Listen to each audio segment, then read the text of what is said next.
Hey guys, welcome to Hot News, and today we are talking about a twist on particle collisions. Theorists show that collisions between particles with orbital angular momentum could offer a new way to study intrinsic spin properties.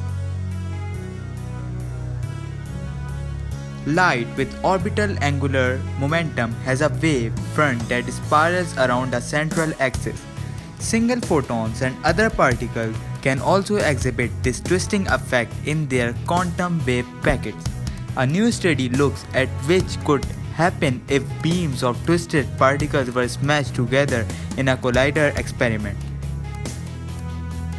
The team behind the study showed that if the energies of twisted particles can be significantly increased, their collision could probe aspects of spin physics that complement current studies that use spin polarized beams. For years now, physicists have been using single beams of twisted photons or twisted electrons to, among other things, manipulate nanoparticles or image magnetic material. Aiming two twisted beams at each other has not yet been tried experimentally.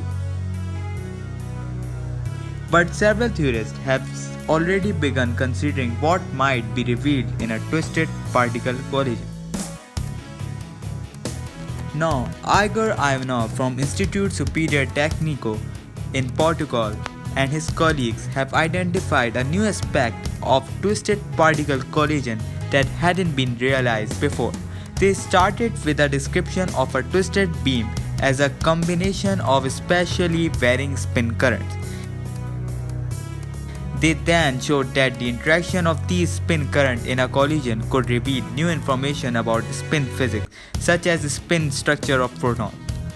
These proposed experiments would require twisted particles with giga-electron volt energy, which is far above the current maximum energy of 300 kilo-electron volt achieved for twisted electrons. The researcher hoped that the prospect of studying particles in a new way will motivate experimentalists to work on boosting twisted particle energies. This research is published in Physical Review Letters.